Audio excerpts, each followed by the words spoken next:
share the accolades. When things go well, make sure to share the love. Don't take the credit for all of it. Make sure the leaders that are above you know who else was involved and how instrumental they were. Welcome to the Contributor Wednesday series on the Bridge the Gap Network. This series is sponsored by Peak Senior Living by Functional Pathways. Each week, you'll hear from a thought leader discussing topics that are relevant and impactful to the senior living industry. Welcome to Bridge the Gap Contributor Wednesday. I'm Chris Heinz. I'm sure you've all heard the saying, time is your most precious resource. Well, that saying is only partially true, at least from a hiring standpoint. Because from a hiring standpoint, I believe your most precious resource is actually other people's time. After all, you're only one person. And as one person, there's only so much that you can do by yourself. But if you utilize other people's time wisely throughout the hiring process, you can exponentially increase your capabilities. Along with your own time resources, you can use the resources of others that give you an edge when working to identify, hire, and retain talent. So let's dive into a variety of things that can best help you utilize other people's time as preciously as your own. First, follow a process. When it comes to hiring, you cannot maximize the time of others if you don't have a process in place. If you've listened to any of my previous podcasts, you know that I'm a big proponent of having a process and holding your team accountable for that process. The reality is they need to understand who will be responsible for what and when. They need to understand the why behind the process and what you're trying to accomplish with it. Second thing is communication.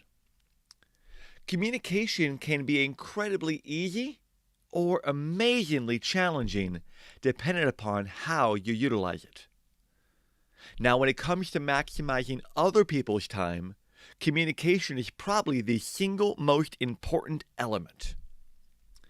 Do you want to keep a candidate excited about your opportunity? Well, communicate with them. Do you want to get feedback from one of the hiring managers from a recent interview? Well, communicate with them. Do you want your leadership team to understand where you are in regards to the current process? Well, you kind of figure it out, right? Communicate with them. Don't give vague answers. Be clear and concise. If you do so, others will understand what you're saying. I know, it's a crazy concept. But communication is the key. Third element, do what you say you're going to do. If you really want others to get behind you and ensure that they are willing to help you accomplish what needs to be achieved, then do what you say you're going to do. Now, I'm a parent of two amazing kids. One is in college and the other is a junior in high school. And I don't know about you, but when my wife and I knew we were going to have kids, we personally committed to each other that we were not going to do what other parents did. We were not going to use the threat of a timeout. We'd actually put one in them if they needed it. We were going to answer every question our kids asked, every single one of them. And we were even going to do it with detail and intention. Now, while we were trying our best to not be like other parents, you probably know how that story goes, right? There's only so many times you could answer the same question over and over again. But in our professional world, if you say you're going to do something, actually do it. If you say you're going to follow up by a certain time, get a particular report turned in, make a certain phone call, actually do it. Those that you ask for help will be more inclined to give you the help if someone they're working with follows through on what they say. Don't be one of those parents, one of those professionals that says, do as I say, not as I do. The fourth thing that you can be aware of when it comes to best utilizing other people's time, particularly when it comes to a hiring process, is remembering about vacation time. Because the reality is, if you are working on completing a process, such as that little tiny detail of getting somebody hired, a big challenge is to ensure that the process will be followed in a timely fashion. And as I've discussed in previous episodes, if you don't follow a process that is thorough yet time compressed, you will lose out on the best talent. This is not a sales pitch by a recruiter. It is a pure and absolute fact. The best talent has other opportunities, and they won't wait around for you without a clear and concise timeline.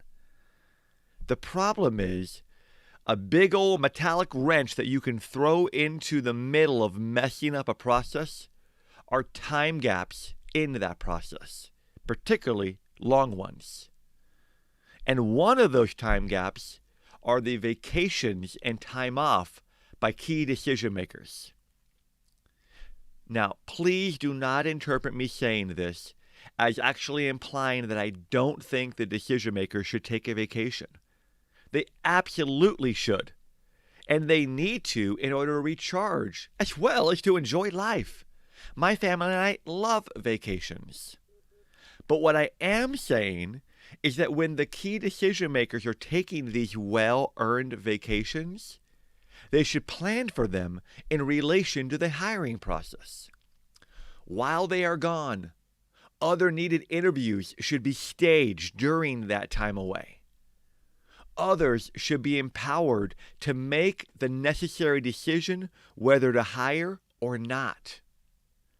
This would be the definitive example of the decision maker using other people's time wisely. The other great part of it is it eliminates those gaps in the process that risks you losing the best talent. Number 5, share the accolades. When things go well, make sure to share the love. Don't take the credit for all of it. Make sure the leaders that are above you know who else was involved and how instrumental they were in the project, that being a hiring process, being completed. Not only is it the right thing to do, but it is one of the most powerful ways of gaining complete buy-in and loyalty from those that you will need assistance from again in the future. And I know you are working as hard as possible to achieve your goals. I know that you are consistently trying to improve yourself. After all, you're listening to this podcast, so there's proof right there. But there is only so much that one person can do. And if you can utilize your strengths and those of others to achieve the desired tasks, processes, and goals, you will do so in a quicker, better, and with a greater sense of accomplishment because you did it as a team. This goes well beyond a hiring process. It could benefit you in every part of life. Josh and Lucas here with an important update. We have amazing sponsorship opportunities here on the Bridge the Gap Network, and we're looking for 3 important businesses to reach out to us. To amplify your brand on the Bridge the Gap Network, schedule your call with us today by clicking on the link in the show notes. And now, back to the show. It's now time for our mindset moment. And for this mindset moment, I want you to think about another saying. Don't burn a bridge when you resign from a job.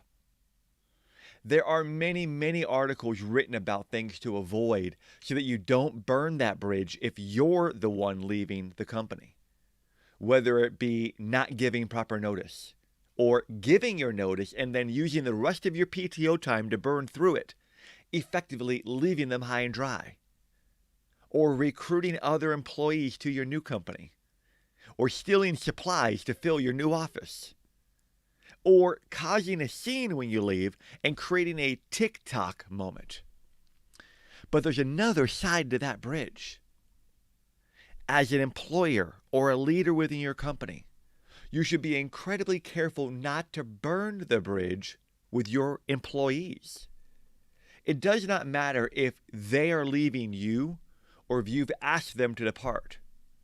You should still be conscious of how you treat them. Remember that reputations, or in this case, your company's reputation, is at stake. There are several important things to consider when separating from an employee. Remember that they're human just like you. We are not robots or forms of artificial intelligence, at least not that I know of. We're human beings. Understand that if someone is resigning, many times it is incredibly difficult for them. They care about the people they've been working with, and they care about the company. On the flip side, if you're terminating them, this is incredibly difficult for them because rarely were they expecting it. Regardless of the situation, treat them with dignity and empathize with their situation. You know that is how you would want to be treated, isn't it? Also, realize that they might be making a mistake, but don't rub their nose in it. If you follow the first tip of treating them like you would want to be treated, there is a chance that they may come back to you. The grass is not always greener on the other side. You just don't know until you go look. Things may not work out with their new gig. Now, in previous episodes, I've talked about the boomerang employee, someone who is left and then they come back. So if this person who is resigned is one that you would wish did come back to you, then how you exit them out of the company will make a significant difference in the possibility that they would even want to come back. Sound like a bridge not worth burning, right? Remember, they have a virtual microphone and they can do damage. Or they can sing your praises. In the technological world that we live in, everyone has a virtual microphone. And through social media, they can either say good things about you, or they can say very, very bad things about you. How you separate them will go a long way determining which message is spread. In the same respect, if they are resigning from your company and you believe that it is purely an opportunistic move for their career, not that they are thinking poorly of the company or of the people that they are leaving behind, ask them to write a recommendation message about their time with the company. First, ask them to send it to you, which will give you an opportunity to read it. And if it's good, ask them if they would mind posting it on Indeed, Glassdoor, or even Yelp. Those reviews are important for future employees. And if their review isn't good, well, thank them for writing it and ignore it. Don't go speaking negatively about them. Now, I get it. You might be hurt when they leave. It might be putting you in a very difficult position. Some of your team may have to work more in order for the job that's needed to get done. But 5 minutes before they resigned, you probably thought they were a good, heck, even great asset to your team. Just because they resign does not make them a good-for-nothing son of a beach. Yes, intended play on words. Even if you are exiting them out, doesn't mean they are a bad person, at least not 99% of the time. So there is zero need to speak negatively about them to their peers or to your fellow leaders. If you speak negatively about them to their peers, those very same people may wonder what you really think of them. It may give them thoughts that they should be looking around as well. You will gain absolutely nothing by talking negatively about them. All you will do is make yourself feel better for a fleeting moment. Next thing to think about of not burning that bridge. Be professional and warm on their final days. Now, I'm not saying you have to throw them a going away party for every single person who leaves your company. But if they are serving out their final days, be professional and nice to them. Not just because of the reasons mentioned already, but because they're people. Of course, if they were truly a valued employee who may have been with you for several years, even consider having a luncheon or a mini happy hour for them. We do this for people who are retiring from the company and have limited reason to come back because they're retiring. But we don't think of doing it for those people that could possibly come back. Think about that for a moment. Show them some actual appreciation. In those final days that we're just speaking about, make sure to let them know how much you appreciated the work that they've done for you. If possible, highlight a couple of things that really stood out. You've kept them with you for so long, or at least up to this point, and they hadn't resigned, or you haven't had to terminate them. So they must have done some things good, right? You should be very deliberate in showing your appreciation for them. After they have left, and either before they've started or recently after they've started at their new place, create a follow-up schedule so that you could see how they're doing. Check in on those special occasions that you know, and in all likelihood, the new company does not. Birthdays, kids' birthdays, anniversaries, as well as a 30, 60, and 90-day touch plan, so to speak, after they've left. These follow-ups may be the very reason why they would either consider coming back to you and whether they would speak favorably about your company. Now, these are just 7 things that you can do to keep that bridge intact with those that are leaving your company. That golden rule, treat people the way you'd want to be treated, is so vital. Now, as an extreme example, you never know if you might need to reach out to that former employee to learn about an opportunity with their company where they've landed. So you never have the need to burn a bridge with an employee who's leaving or you're asking to leave. I totally get it. This is a little bit different of a mindset moment, but I want you to be thinking about this because we're all people. Whether we're in a position of power and of leadership within an organization, or whether we are an employee working our way up, we're still all people. All righty, gang. I hope you got at least one thing from this discussion. If you have, and you'd like to talk about it, shoot me a message on LinkedIn. And of course, if you have any comments, questions, complaints, or even conundrums on any of these points, I want to hear about those well. Stay tuned next month for the next chapter in our recruiting and mindset adventures. Again, this is Chris Heinz, and thanks so much for listening to this week's BTG Contributor Wednesday. Please make sure to connect with me as well at btgvoice.com. Thanks for listening to the Contributor Wednesday series on the Bridge the Gap Network, sponsored by Peak Senior Living by Functional Pathways. For a full library of episodes, visit btgvoice.com.